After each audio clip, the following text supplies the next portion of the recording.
Hello everyone, welcome to शिक्षक prep. Friends, जैसा कि आपने थंबनेल में देख लिया होगा, आज की वीडियो में हम डिस्कस करने वाले हैं यूपी टेट 2019 में पूछे गए सारे क्वेश्चंस विद आंसर्स। ठीक है, आंसर भी आपको मैं बताऊंगी, सारे सब्जेक्ट्स देखेंगे वन बाय वन।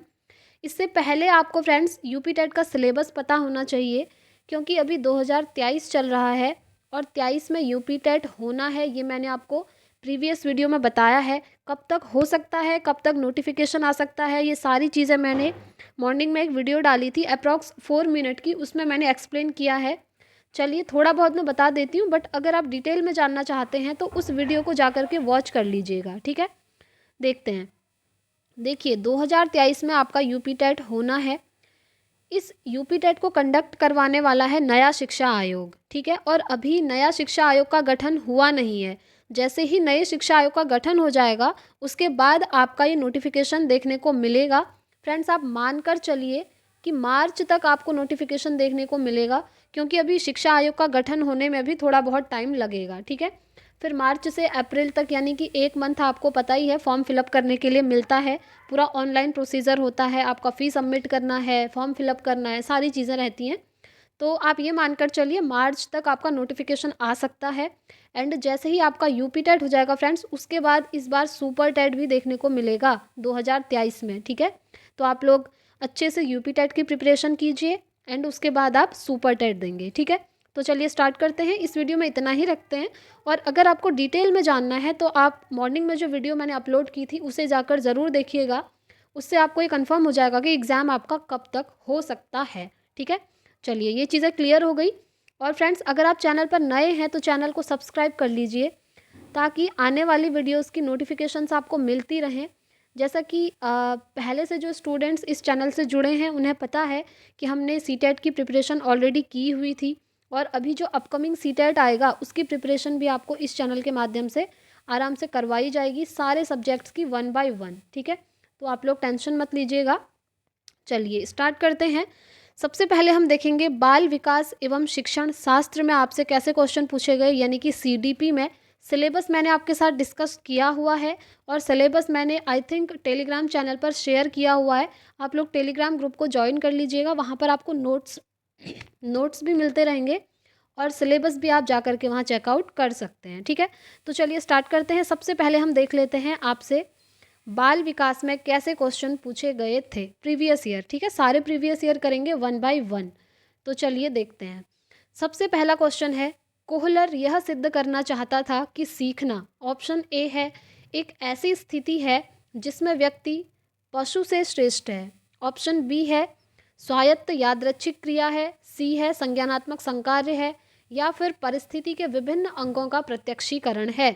तो फ्रेंड्स, इसका राइट आंसर होगा संज्ञानात्मक संकार्य है। ठीक है, कोहलर ने ये सिद्ध किया था। चलिए आगे बढ़ जाते हैं। देखिए फ्रेंड्स, आगे बढ़ने से पहले आपको एक चीज़ बताऊं, सी टेट और यूपी टेट का अगर आप सिलेबस देखेंगे ना, तो लगभग आपको सेम दिखेगा। पूरी तरह से सिमिलर नहीं है, बट थोड़ा बहुत सिमिलर है, और सीडीपी बहुत ज़्यादा मैच होती है। तो अगर आपने मेरी वीडियोस देखी हुई हैं तो आप यूपी टेट का ये सीडीपी ईजीली कर सकते हैं। चलिए नेक्स्ट क्वेश्चन है, किसी भी नई भाषा को सीखने के लिए कहाँ से प्रारंभ किया जाना चाहिए। ऑप्शन ए है, अक्षरों व शब्दों के मध्य साहचर्य से। बी है, वाक्यों में निर्माण से। सी है, शब्दों के निर्माण से। या फिर उपर्युक्त में से कोई नहीं। तो फ्रेंड्स, इसका राइट आंसर होगा अक्षरों व शब्दों के मध्य साहचर्य से। ठीक है, option A is the right answer. चलिए नेक्स्ट क्वेश्चन देख लेते हैं। समावेशी कक्षा से रिलेटेड है, इंक्लूसिव क्लासरूम। ये मैंने आपको बहुत बार करवाया हुआ है। समावेशी कक्षाएं वही कक्षाएं होती हैं जहाँ पर हर प्रकार के छात्र को शामिल करके पढ़ाया जाता है, चाहे छात्र सामान्य हो, चाहे विशिष्ट हो, चाहे पिछड़े वर्ग से हो, कुछ भी हो, सभी को समान रूप से पढ़ाया जाता है। ठीक है, तो चलिए ऑप्शन ए है केवल विशिष्ट छात्र। ऑप्शन बी है सामान्य और विशिष्ट छात्र। सी है केवल सामान्य छात्र।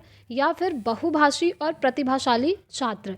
तो फ्रेंड्स, इसका राइट आंसर होगा ऑप्शन बी, सामान्य और विशिष्ट छात्र। देखिए, ये ऑप्शन तो वैसे ही बाहर हो गए, क्योंकि इनमें टैग वर्ड्स काम कर रहे हैं। मैंने आपके साथ टैग वर्ड्स शेयर किए थे, टेलीग्राम पर पीडीएफ भी भेजा था, वीडियो में भी आपको समझाया था कि कहीं भी केवल ऐसी चीज़ें आपको दिख गई तो वो नेगेटिव टैग वर्ड होता है। ठीक है, तो ये दोनों ऑप्शन तो वैसे ही एलिमिनेट हो गए, बाहर हो गए। तो आपके पास फिर 2 ऑप्शन बचे, इसमें से आपको चूज़ करना होगा। तो option B is the right answer. चलिए नेक्स्ट क्वेश्चन देख लेते हैं। क्वेश्चन 4, अधोलिखित में गणित संबंधी अधिगम अक्षमता को कौन सा पद परिभाषित करता है? देखिए, गणित संबंधी अधिगम अक्षमता यानी कि बच्चे को गणित में प्रॉब्लम हो रही है। ऑप्शन ए है नीरसता संबंधी दोष, बी है पठन दोष, सी है गणना दोष, या फिर उपर्युक्त में से कोई नहीं। तो फ्रेंड्स राइट आंसर होगा गणना दोष यानी कि ऑप्शन सी। देखिए, अगर किसी बच्चे को मैथ्स में प्रॉब्लम आ रही है गणना करने में, तो उससे होता है डिसकैलकुलिया, ये भी आपको ध्यान रखना है, ठीक है। और अगर किसी बच्चे को पठन दोष, पढ़ने में प्रॉब्लम है, तो उसे बोलते हैं हम डिसलेक्सिया। अगर किसी बच्चे को लिखने में प्रॉब्लम आ रही है, तो उसे हम बोलते हैं डिसग्राफिया। तो ये सारे अधिगम अक्षमताएं हैं फ्रेंड्स, मैंने सिर्फ एक वीडियो में आपको करवाई हुई हैं। अप्रॉक्स 8 या 9 मिनट की वीडियो है, वो आप देख लीजिएगा, वहाँ पर आपको सारे अधिगम अक्षमताएं समझ में आ जाएंगी, ठीक है। चलिए आगे बढ़ जाते हैं, नेक्स्ट क्वेश्चन देखेंगे। समावेशीकरण की सफलता के लिए आवश्यक है। ऑप्शन ए है क्षमता निर्माण का अभाव, बी है अभिभावकों की भागीदारी का न होना, सी है अलगाव, डी है संवेदनशीलता। तो फ्रेंड्स राइट आंसर होगा ऑप्शन डी, संवेदनशीलता, ठीक है। चलिए आगे बढ़ जाते हैं, नेक्स्ट क्वेश्चन। निम्न में से कौन सा संवेग का तत्व नहीं है? इमोशन। देखिए फ्रेंड्स, यूपी टेट में इमोशन चैप्टर से काफ़ी क्वेश्चन आते हैं, तो इमोशन को आप अच्छे से पढ़ के जाइएगा, ठीक है। वैसे अभी एग्ज़ाम होने में टाइम है, तो मैं आप लोगों को करवा दूंगी। ऑप्शन ए है व्यवहारात्मक, बी है दैहिक, सी है संज्ञानात्मक, डी है संवेदी। तो राइट आंसर होगा ऑप्शन डी, संवेदी। चलिए नेक्स्ट क्वेश्चन देखेंगे। संज्ञानात्मक क्षेत्र का सही क्रम है, आपने सही क्रम चूज करना है, आपका जो कॉग्निटिव लेवल होता है उसका।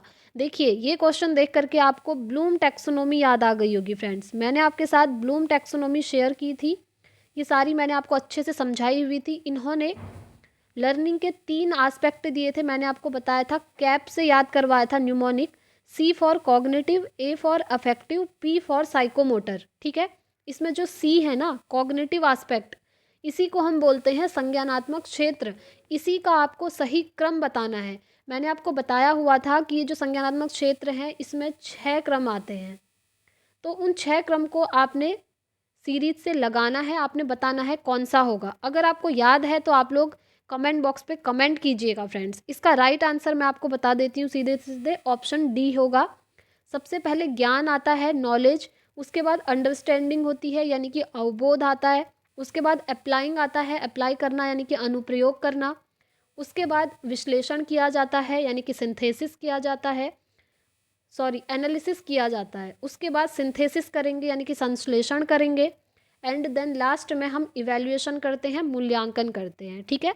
तो ऑप्शन डी इसका राइट आंसर हो गया। चलिए नेक्स्ट क्वेश्चन। निम्न में से कौन सा अच्छे शिक्षण की विशेषता नहीं है? देखिए, नहीं है वाले क्वेश्चन भी यूपी टेट में काफ़ी आते हैं। ऑप्शन ए है स्वेच्छाचारी, ऑप्शन बी है जनतांत्रिक, सी है सहानुभूतिपूर्ण, ऑप्शन डी है वांछनीय सूचनाएं देने वाला। तो फ्रेंड्स इसका राइट आंसर हो जाएगा स्वेच्छाचारी, ठीक है। A option is the right answer. चलिए नेक्स्ट क्वेश्चन अभिप्रेरणा से रिलेटेड है, मोटिवेशन चैप्टर। मोटिवेशन चैप्टर भी काफ़ी इंपॉर्टेंट है।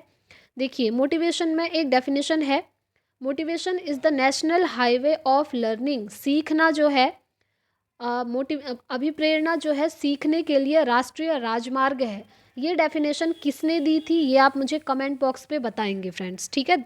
याद करके बताएंगे, ऐसा नहीं कि गूगल से सर्च करके बता देंगे। आपने पढ़ा होगा, जब आपने बीएड या डीएलएड किया होगा तब भी आपने पढ़ा होगा, ठीक है। तो ये आंसर आप मुझे कमेंट करेंगे। तो चलिए इस क्वेश्चन को देख लेते हैं।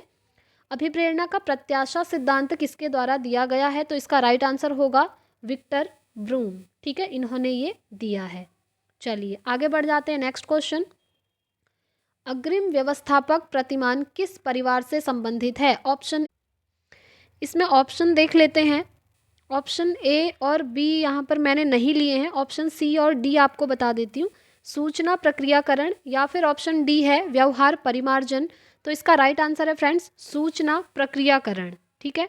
चलिए आगे बढ़ते हैं, नेक्स्ट क्वेश्चन देखेंगे। क्वेश्चन नंबर 11 सीडीपी में आपसे जो पूछा गया है, कौशलों के स्थानांतरण के लिए कौन सा उपयोगी है? ऑप्शन ए है कौशल अंतरण एक गति है न कि उद्देश्य, ऑप्शन बी है रेखीय अभिक्रम, सी है साखीय अभिक्रम एंड डी है तैयारी और अर्जन। तो इसका राइट आंसर हो जाएगा ऑप्शन सी, शाखीय अभिक्रम। ठीक है, चलिए आगे बढ़ते हैं। फ्रेंड्स, अगर आपको ये पीडीएफ चाहिए तो आप मुझे कमेंट कीजिए, मैं आपको टेलीग्राम पर ये पीडीएफ शेयर कर दूंगी। चलिए आगे बढ़ते हैं, नेक्स्ट क्वेश्चन देखेंगे। निम्न में से कौन सा शिक्षण का सूत्र नहीं है? ऑप्शन ए है कठिन से सरल की ओर। मैंने शिक्षण के सूत्र आपके साथ शेयर किए हुए थे, मैगजीम्स, आपको याद होंगे। तो इसमें से बताना है कि कौन सा नहीं है। देखिए, यूपी टेट में नहीं है वाले क्वेश्चन बहुत आते हैं, जैसे सी टेट में पूछे जाते हैं ना, सेम वैसे ही। चलिए देखते हैं। ऑप्शन ए है सरल से कठिन की ओर, ये तो होता है। ऑप्शन बी है अनिश्चित से निश्चित की ओर, ये भी होता है। ऑप्शन सी है दृश्य से अदृश्य की ओर, सही है। और ऑप्शन डी है निगमन से आगमन की ओर, ऐसा ही है, ये नहीं होता है। ठीक है, तो ये इसका राइट आंसर हो गया, यानी कि डिडक्टिव टू इंडक्टिव मेथड कह रहा है और ये नहीं होता है। ठीक है, इंडक्टिव टू डिडक्टिव होता है, यानी कि आगमन से निगमन की ओर होता है, ना कि निगमन से आगमन की ओर। ये होता क्या है मैंने आपको वैसे बताया है, फिर भी थोड़ा बता देती हूँ। निगमन यानी कि डिडक्टिव मेथड में होता है, सबसे पहले आप बच्चे को रूल बताएंगे, उसके बाद एग्जाम्पल बताएंगे। और ये जो इंडक्टिव है, आगमन विधि है, इसमें सबसे पहले बच्चे को एग्जाम्पल बताए जाते हैं और फिर रूल बताए जाते हैं। ठीक है, और ये जो शिक्षण सूत्र है हमेशा आगमन से निगमन की तरफ चलता है। ठीक है, आई होप आप लोग समझ गए होंगे। चलिए नेक्स्ट क्वेश्चन देख लेते हैं।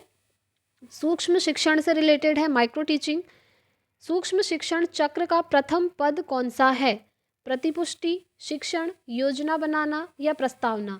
जब मैंने सीटेट का आपको करवाया हुआ था पूरी प्रैक्टिस, तो उसमें ये सब मैंने आपको करवाया था फ्रेंड्स। सूक्ष्म शिक्षण का पहला पद होता है योजना बनाना।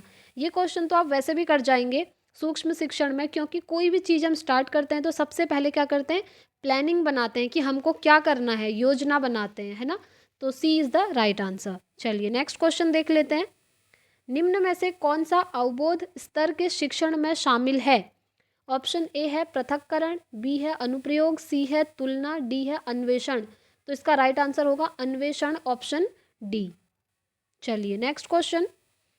शैक्षिक सुधारों में प्रभावी विकेंद्रीकरण तभी संभव होगा जब, ऑप्शन ए है जब खंड व संकुल संदर्भ केंद्रों की भागीदारी बढ़े, दूसरा है स्थानीय संदर्भ व्यक्ति उपलब्ध हो, सी है अध्यापकों के पास संसाधन और प्रासंगिक सामग्री भी मौजूद हो।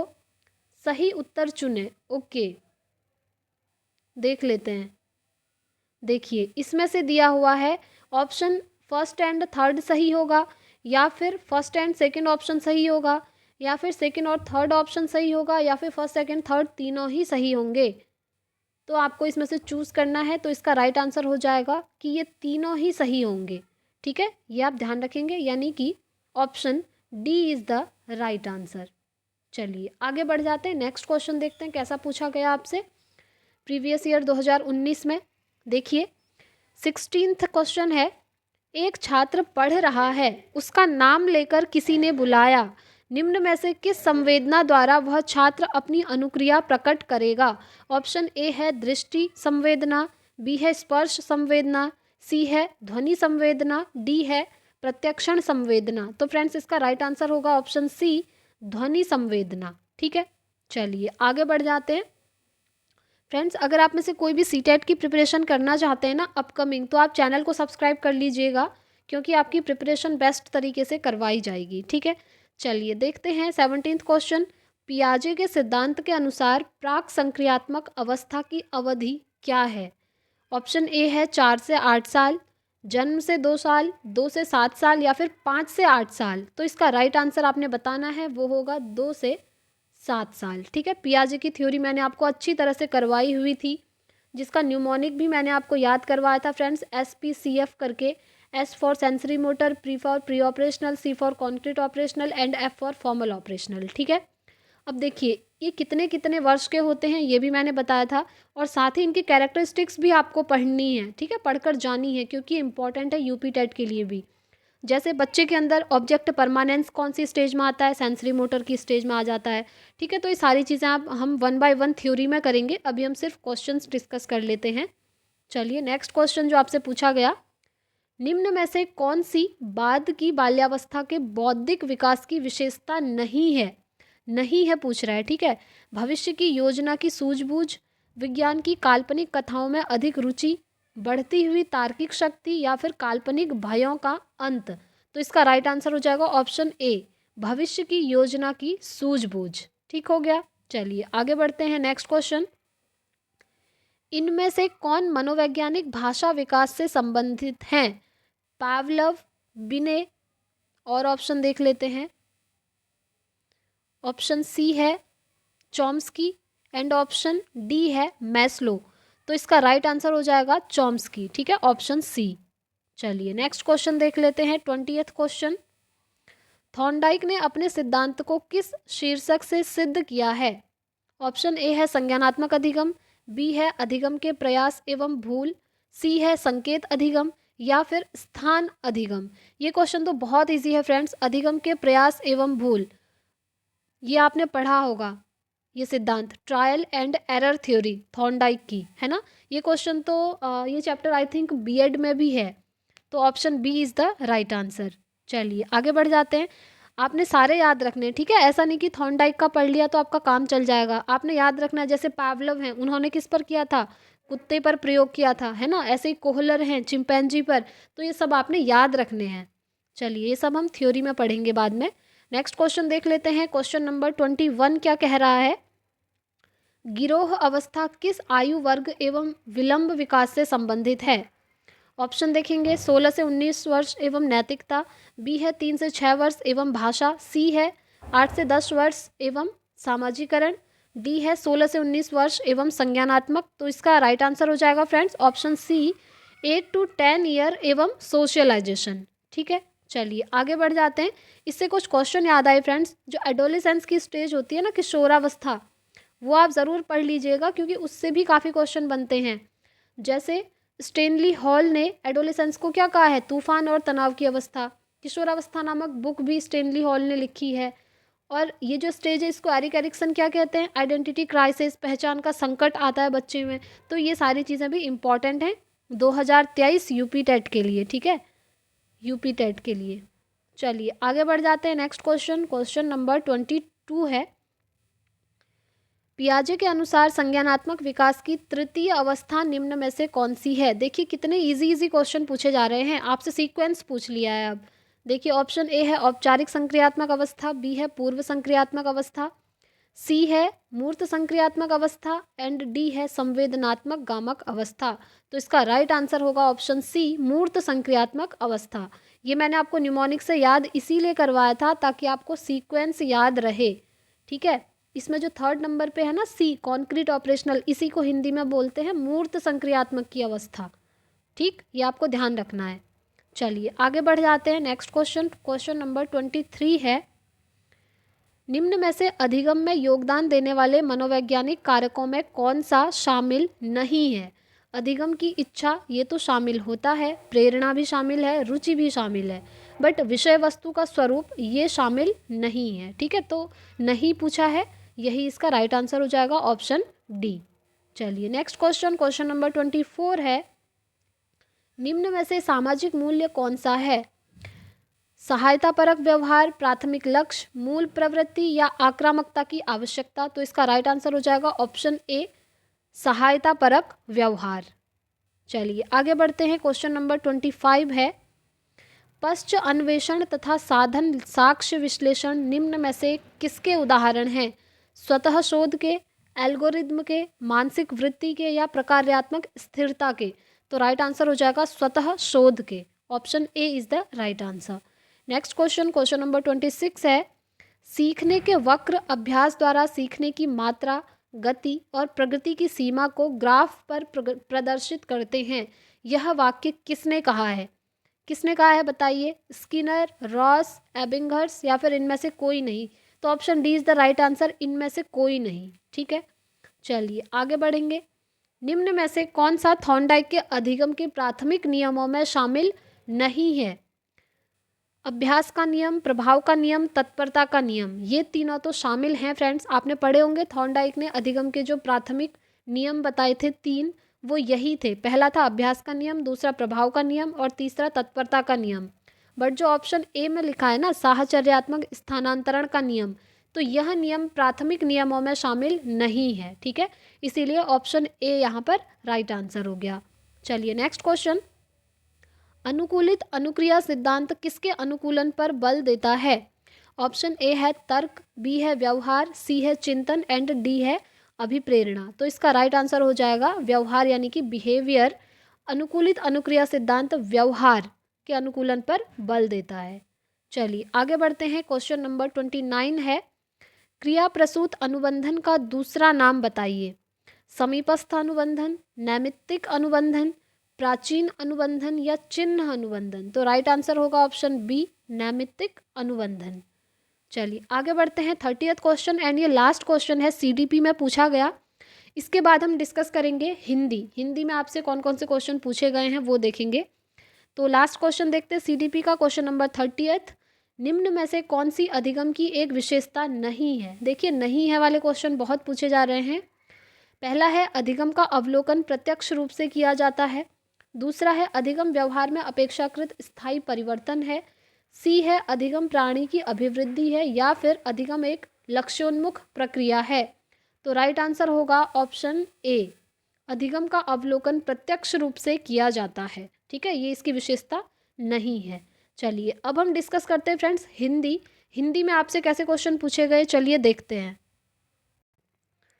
देखिए हिंदी में आपसे कैसे क्वेश्चन पूछे गए हैं। सबसे पहला क्वेश्चन है, प्रागैतिहासिक में किस उपसर्ग का प्रयोग हुआ है? सबसे पहले आपने क्या करना होगा, इसका संधि विच्छेद करना होगा, तभी आप इसका आंसर बता पाएंगे। ठीक है, प्रागैतिहासिक, प्राग प्लस ऐतिहासिक, तो इसमें कौन सा उपसर्ग लगा है? तो फ्रेंड्स राइट आंसर होगा प्राक। ठीक है, ऑप्शन बी, प्राक उपसर्ग लगा है। जब मैंने सीटेट की प्रिपरेशन कराई थी तो आपके साथ वीडियो शेयर की हुई थी फ्रेंड्स, ट्रिक थी, उपसर्ग प्रत्यय समास संधि ये सभी करवाए हुए थे, उसके अकॉर्डिंग आप इसको कर सकते हैं।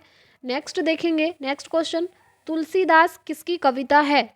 ऑप्शन ए है हरिवंश राय बच्चन, बी है मुक्तिबोध, सी है अज्ञेय, या फिर सूर्यकांत त्रिपाठी निराला। तो इसका राइट आंसर हो जाएगा ऑप्शन डी, सूर्यकांत त्रिपाठी निराला। ठीक है, चलिए नेक्स्ट क्वेश्चन है, बहिष्कार का संधि विच्छेद क्या है? देखिए कितना इजी क्वेश्चन है। ऑप्शन ए है बहि प्लस कार, बी है बहि प्लस स्कार, सी है बहिस प्लस अकार, डी है बहिर प्लस कार। तो इसका राइट आंसर है ऑप्शन ए, बहि प्लस कार इक्वल टू बहिष्कार। ठीक है, चलिए आगे बढ़ जाते हैं। नेक्स्ट क्वेश्चन, वैदेही वनवास किसकी रचना है? ऑप्शन ए है मैथिली शरण गुप्त, बी है अयोध्या सिंह उपाध्याय हरिऔध, रामधारी सिंह दिनकर, या फिर श्रीधर पाठक। तो इसका राइट आंसर हो जाएगा ऑप्शन बी, अयोध्या सिंह उपाध्याय हरिऔध। ठीक है, चलिए आगे बढ़ जाते हैं। क्वेश्चन नंबर 35 देखिए क्या पूछा गया आपसे, निम्न में से पुल्लिंग शब्द का चयन कीजिए। स्त्रीलिंग और पुल्लिंग ये भी बहुत इंपॉर्टेंट है। ऑप्शन ए है पखावज, बी है पहिया, सी है लिखावट, या फिर मझधार। तो इसका राइट आंसर है ऑप्शन बी, पहिया। ठीक है, चलिए आगे बढ़ जाते हैं। देखिए फ्रेंड्स, अब ये आपके सामने एक पैराग्राफ है। ठीक है, इससे रिलेटेड क्वेश्चन पूछे गए हैं दो। ऊपर निर्देश दिया है प्रश्न संख्या 36 और 37 के लिए। तो इसको एक बार रीड कर लेते हैं, फिर इसके क्वेश्चंस पढ़ेंगे कि क्या क्वेश्चन पूछे गए हैं। चलिए इसको थोड़ा सा छोटा बना लेते हैं ताकि क्वेश्चन भी आपको दिख सके। ठीक है, चलिए देखते हैं। पहला पैसेज है, स्पष्टता, आत्मविश्वास, विषय की अच्छी पकड़ और प्रभावशाली भाषा में अपने विचारों और भावनाओं को व्यक्त करना ही संप्रेषण कला है। ठीक है, ओके, जो निरंतर अभ्यास से निखारी जा सकती है। एक दिन में कोई अच्छा वक्ता नहीं बन सकता तथा भाषा पर अनायास ही किसी की पकड़ नहीं हो पाती। इसी अभ्यास से स्वामी विवेकानंद ने जिस संप्रेषण कला का विकास किया था, उसने विश्व धर्म सम्मेलन में लाखों अमेरिका निवासियों को चकित और मोहित कर दिया था। ठीक है, ये पैराग्राफ आपके सामने है और इससे रिलेटेड आपसे दो क्वेश्चन पूछे गए हैं। सबसे पहला क्वेश्चन आप देख रहे हैं, संप्रेषण कला क्या नहीं है? ऑप्शन ए है प्रभावशाली भाषा, बी है अलंकरण, सी है आत्मविश्वास। तो इसका राइट आंसर है ऑप्शन बी, अलंकरण। यही जो है संप्रेषण कला नहीं है। ठीक है, चलिए, इससे रिलेटेड नेक्स्ट क्वेश्चन आपसे पूछा गया है, संप्रेषण कला का विकास किससे होता है? तो इसका विकास होता है अभ्यास से। Option B is the right answer. यहाँ पर आया हुआ था कि अभ्यास से ही ये चीज़ होती है। देखिए, निरंतर अभ्यास से निखारी जा सकती है ना? तो इसका राइट आंसर हो गया अभ्यास। चलिए आगे बढ़ जाते हैं। अब देख लेते हैं क्वेश्चन नंबर 38। देखिए, निम्न में से संयुक्त व्यंजन कौन सा नहीं है? नहीं है वाले क्वेश्चन तो बहुत पूछे जा रहे हैं, मैं आपको बार बार बता रही हूँ फ्रेंड्स। तो संयुक्त व्यंजन कौन सा नहीं है? ऑप्शन ए है त्र, बी है य, सी है श, डी है ज्ञ। तो इसका राइट आंसर है ऑप्शन बी य। ठीक है, चलिए नेक्स्ट क्वेश्चन देखेंगे। क्वेश्चन नंबर 39, मृत्युंजय पद में कौन सा समास है? तो मृत्युंजय पद में है बहुव्रीहि समास। ठीक है, आप समास पढ़ लीजिएगा, 6 समास होते हैं, बहुत ईजी है फ्रेंड्स। ट्रिक के साथ मैंने आपको समझाए हुए हैं और नोट्स भी ट्रिक के साथ शेयर किए थे टेलीग्राम पर। ठीक है, चलिए आगे बढ़ते हैं। नेक्स्ट क्वेश्चन देखेंगे। क्वेश्चन नंबर 40 है, अलंकार में किस उपसर्ग का प्रयोग हुआ है? अलन, अल या फिर अलम? तो इसका राइट आंसर है ऑप्शन डी अलम। ठीक है, अलम इसमें उपसर्ग है अलंकार में। चलिए आगे बढ़ते हैं। क्वेश्चन नंबर 41 है आपके सामने। देखिए, यह पुस्तक किसकी है? मैं रेखांकित शब्द का पद परिचय दीजिए। ऑप्शन ए है गुणवाचक विशेषण, पुस्तक विशेष्य एकवचन। बी है सार्वनामिक विशेषण, पुस्तक विशेष्य एकवचन स्त्रीलिंग।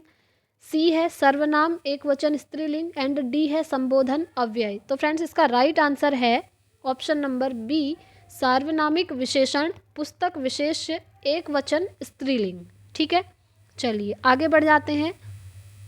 अब देख, क्वेश्चन नंबर 41 हो गया। अब जाते हैं क्वेश्चन नंबर 42 पर। ठीक है, ये रहे आपके सामने क्वेश्चन नंबर 42। विश्लेषण शब्द का विलोम क्या होगा? ये तो बहुत इजी क्वेश्चन है। इसका क्या होगा विलोम? संश्लेषण होगा, है ना? सिंथेसिस का क्या होता है? एनालिसिस। तो वही चीज़ है। चलिए नेक्स्ट क्वेश्चन देखेंगे। क्वेश्चन नंबर 43 है, जिनका उच्चारण ऊपर के दांतों पर जीभ लगाने से होता है उसे क्या कहते हैं? मूर्धन्य, कंठ्य, दंत्य या अनुनासिक? ये तो नाम से ही क्लियर है कि इसे हम कहेंगे दंत्य। ठीक है, दंत्य कहेंगे। Option C is the right answer. चलिए नेक्स्ट क्वेश्चन, क्वेश्चन नंबर 44 आपके सामने है। निम्नलिखित में से ऊष्म व्यंजन कौन से हैं? ऊष्म व्यंजन आपने ढूंढने हैं। च, छ, ज, श, श, स, अ, ब, स या फिर य, र, ल। तो इसका राइट आंसर होगा ऑप्शन बी श, श, स। ठीक है, इन तीनों में डिफरेंस है, ये भी आप ध्यान रखिएगा।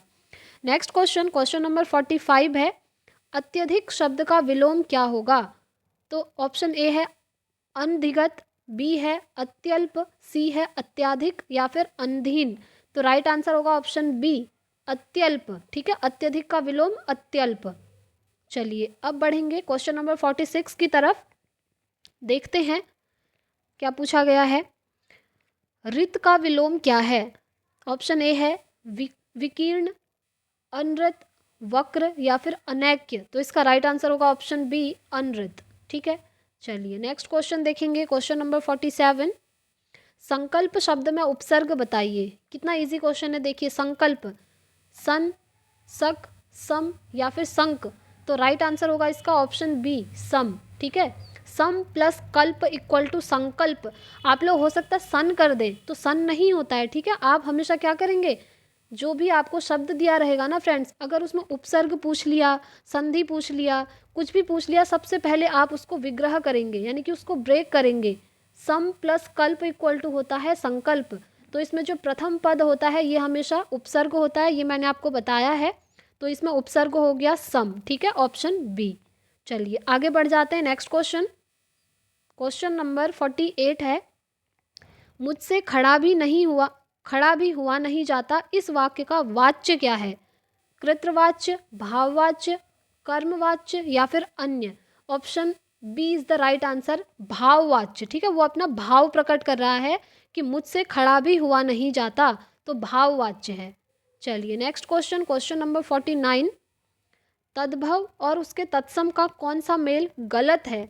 देखिए, ऑप्शन ए है लुनाई, लावण्यता, बी है लौंग, लवंग, आंत, आंत्र आयसु आदेश, तो इसका राइट आंसर है ऑप्शन ए, यही नहीं है। ठीक है, ये मेल गलत है। चलिए आगे बढ़ेंगे, क्वेश्चन नंबर 50 देखेंगे। लेखक और उसकी रचना का कौन सा जोड़ा गलत है? स्कंदगुप्त, लक्ष्मी नारायण मिश्र, संस्कृति के 4 अध्याय रामधारी सिंह दिनकर, ये तो ठीक है।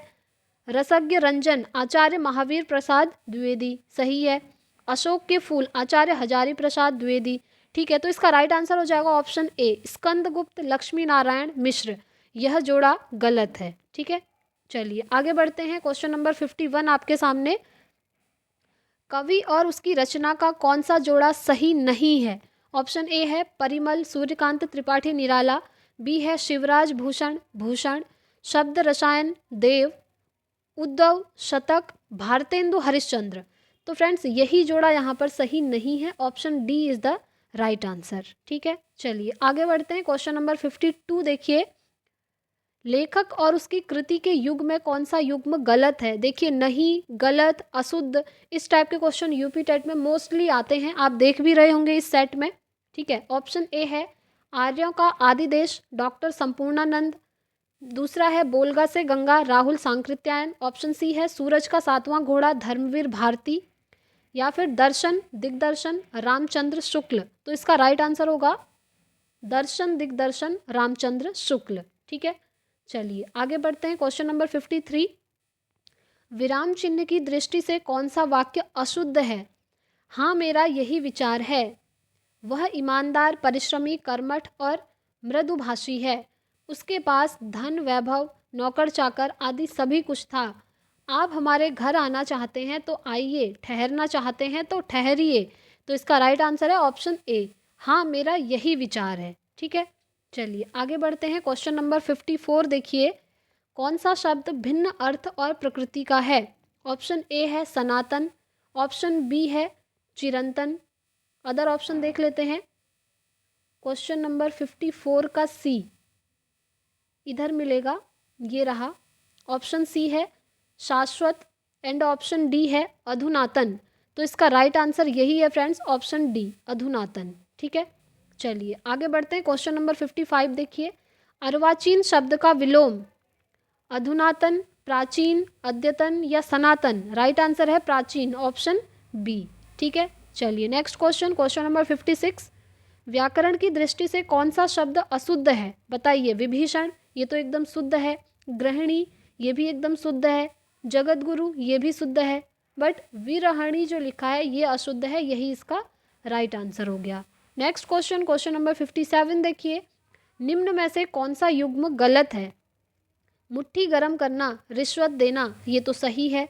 लुटिया डूबना, सारा काम चौपट हो जाना, सही बात है। सी है सब्ज बाग दिखलाना, हरा भरा करना, एंड डी है माई का लाल, साहसी व्यक्ति। तो इसका राइट आंसर ऑप्शन सी है, ये युग्म गलत है। ठीक है, बाकी सारे सही हैं। नेक्स्ट क्वेश्चन देखिए। मेरी भव बाधा हरो, राधा नगरी सोए। देखिए, जातन की झाई परें, श्याम हरित दुति होए। उपर्युक्त दोहे में कौन सा अलंकार है? देखिए अलंकार पूछ लिया, श्लेष अलंकार है, अन्योक्ति अलंकार है, यमक अलंकार है, या फिर रूपक अलंकार है? तो राइट आंसर है श्लेष अलंकार है। ठीक है फ्रेंड्स, चलिए आगे बढ़ते हैं। Next question. गौशाला में कौन सा समास है? बताइए। गौशाला, इसको आप विग्रह करेंगे, पहले ब्रेक करेंगे, है ना। गौ के लिए शाला, तो के लिए आ रहा है, तो के लिए आएगा तो कौन सा समास होगा? ये मैंने आपको बताया हुआ था जब समास वाली ट्रिक आपको बताई थी, उसमें क्या होता है, तत्पुरुष समास होता है ना। तो राइट आंसर हो जाएगा ऑप्शन बी, तत्पुरुष समास। ठीक है, नेक्स्ट क्वेश्चन। देशभक्ति में कौन सा समास है? बताइए। तत्पुरुष, द्वंद्व, कर्मधारय या फिर द्विगु? तो इसका राइट आंसर हो जाएगा ऑप्शन ए, तत्पुरुष समास। ठीक है, तो फ्रेंड्स आज की वीडियो में इतना ही रखते हैं, बाकी हम नेक्स्ट वीडियो में करेंगे। आई होप आपके लिए ये वीडियो यूज़फुल रही होगी। अभी 2023 में आने वाले सीटेट एग्ज़ाम में जितने भी स्टूडेंट पार्टिसिपेट करेंगे, जितने भी स्टूडेंट्स एग्ज़ाम देंगे, उनके लिए ये सीरीज़ काफ़ी हेल्पफुल रहने वाली है। इसीलिए अगर आप चैनल पर नए हैं तो चैनल को सब्सक्राइब कर लीजिएगा, ताकि ऐसे ही इंपॉर्टेंट वीडियोस की नोटिफिकेशंस आप तक टाइम से पहुंच सकें। ठीक है फ्रेंड्स, तो मिलते हैं हम नेक्स्ट वीडियो में। तब तक के लिए thank you, bye bye, take care, all the very best.